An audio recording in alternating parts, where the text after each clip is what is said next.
बिस्मिल्लाहिर्रहमानिर्रहीम। आज के वर्क पैटर्न में हम पैटर्न 12 जो है डिस्कस करेंगे।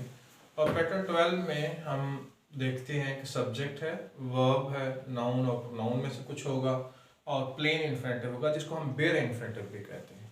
इसको अगर आप लैंग्वेज ग्रामर की लैंग्वेज में देखें तो इसे बेयर इन्फिनेटिव भी कहते हैं, जिसको मैंने प्लेन इन्फिनेटिव रखा है। यानी कि टू के बगैर जो इन्फिनेटिव इस्तेमाल होता है उसे हम बेयर इन्फिनेटिव या प्लेन इन्फिनेटिव कहते हैं। तो एग्जाम्पल से देख लेते हैं कि ये किस तरह स्ट्रक्चर यूज होता है। चलते हैं। I saw him go out.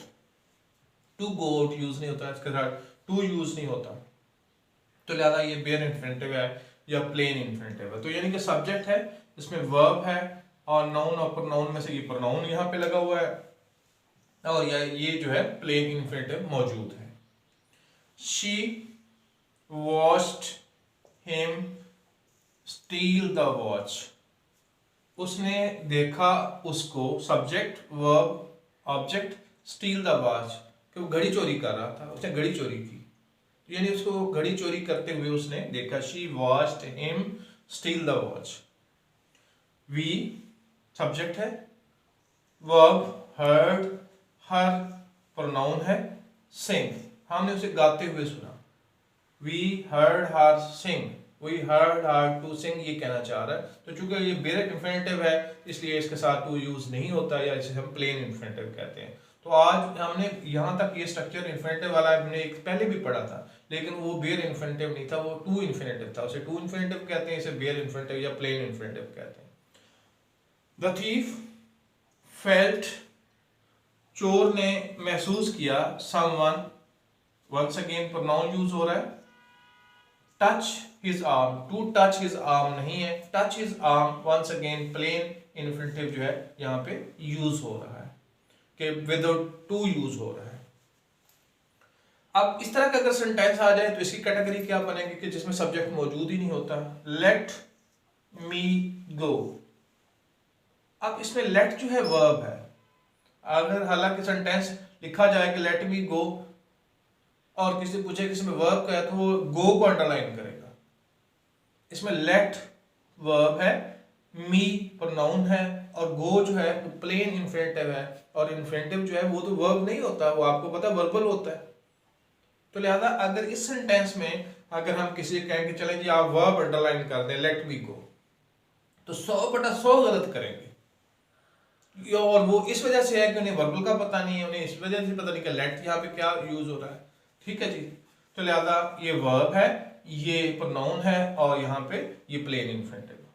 इसी तरीके से we made Asad behave well, हमने असद को मजबूर किया तो हमारे साथ अच्छा बर्ताव करे। तो यहाँ ये टू बिहेव वेल था बेसिकली, जो कि बेयर इन्फिनेटिव के तौर पर, प्लेन इन्फिनेटिव के तौर पर बिहेव वेल इस्तेमाल हो रहा है। सब्जेक्ट है, वर्ब है और यहाँ प्रोनाउन की जगह पे नाउन यूज हो रहा है। देखिए हमने कहा था कि नाउन भी यूज हो सकता है, तो नाउन यूज हो रहा है और बिहेव वेल प्लेन इन्फिनेटिव इसके साथ आ रहा है। तो ये स्ट्रक्चर इस तरीके से फ्रेम हो रहा है। नेक्स्ट देखें तो ही बेड, बेड का मतलब जो हुक्म देना, ही बेड देम, उसने उनको हुक्म दिया, लीव द हाउस, कि कमरे से निकल जाओ, कमरा छोड़ दो। तो अब आप देखें ये सब्जेक्ट है और ये वर्ब है और ये जो है ये प्रोनाउन है, और लीव द हाउस जो है वो बेयर इन्फिनेटिव है और जिसके साथ टू यूज नहीं हुआ, जिसको हम प्लेन इन्फिनेटिव भी कहते हैं। तो इससे पहले मैंने आपको स्टार्ट में ही बताया कि जो इससे पहले स्ट्रक्चर हमने एक पढ़ा था उसमें ये था कि सब्जेक्ट है, वर्ब है, नाउन फ्रेज, नाउन या प्रोनाउन था और टू इन्फिनेटिव था। ये प्लेन इन्फिनेटिव है, दोनों को मिक्स नहीं कर, तो दोनों अलग-अलग से स्ट्रक्चर है, दोनों अलग से यूज होते हैं।